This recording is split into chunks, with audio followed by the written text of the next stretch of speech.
Supreme court ने हाल ही में एक अहम आदेश जारी करते हुए दिल्ली एनसीआर में सभी आवारा कुत्तों को सड़क से हटाकर शेल्टर होम में भेजने का निर्देश दिया है। आदेश के मुताबिक यह कार्रवाई नसबंदी किए गए और न किए गए दोनों तरह के कुत्तों पर लागू होगी। कोर्ट ने स्पष्ट कहा है कि इन कुत्तों को दोबारा सड़कों पर नहीं छोड़ा जाएगा और उनके लिए पर्याप्त संख्या में शेल्टर बनाए जाएं। दिल्ली, नोएडा, गुरुग्राम, गाजियाबाद और आसपास के क्षेत्रों में आवारा कुत्तों को 8 सप्ताह के भीतर शेल्टर होम में भेजा जाए। प्रत्येक शेल्टर में 5000 से 6000 कुत्तों की क्षमता, नसबंदी, टीकाकरण, भोजन, पानी और स्वास्थ्य सुविधा की व्यवस्था होनी चाहिए। शेल्टर होम में सीसीटीवी निगरानी और प्रबंधन की जिम्मेदारी स्थानीय निकायों की होगी। एक हेल्पलाइन नंबर शुरू किया जाएगा जिस पर डॉग बाइट या आक्रामक कुत्ते की सूचना मिलने पर 4 घंटे में कार्रवाई होगी। आदेश में चेतावनी दी गई है, कोई भी व्यक्ति या संगठन यदि इस प्रक्रिया में बाधा डालेगा तो उस पर कानूनी कार्रवाई की जाएगी और अवमानना की कार्रवाई भी की जा सकती है। पिछले कुछ वर्षों में दिल्ली एनसीआर में डॉग बाइट के मामलों और रेबीज संक्रमण के खतरे में तेजी से बढ़ोतरी हुई है। कई बच्चों और बुजुर्गों की भी जान चली गई है। सुप्रीम कोर्ट ने कहा कि सार्वजनिक सुरक्षा सर्वोपरि है और वर्तमान नीतियां जैसे कि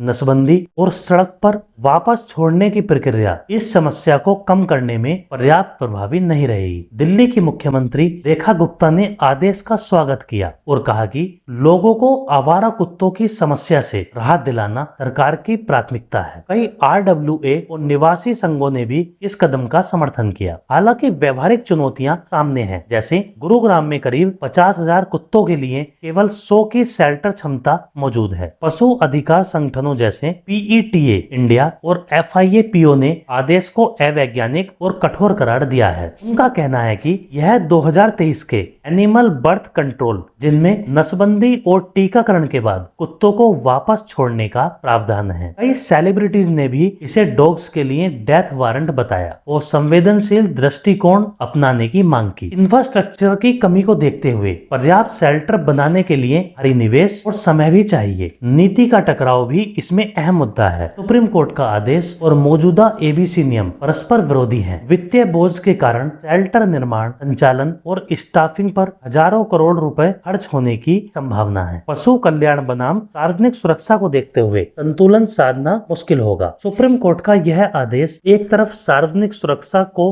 प्राथमिकता देता है तो दूसरी ओर यह पशु कल्याण नीतियों और संसाधन व्यवस्था की गंभीर परीक्षा भी है। सरकार को अब न केवल पर्याप्त शेल्टर बनाकर आदेश का पालन करना होगा, बल्कि इसे मानवीय और वैज्ञानिक तरीके से लागू करना भी सुनिश्चित करना होगा। आने वाले महीनों में यह स्पष्ट होगा कि क्या यह कदम वास्तव में दिल्ली एनसीआर को आवारा कुत्तों की समस्या से राहत दिला पाएगा या विवाद और चुनौतियां खड़ी करेगा।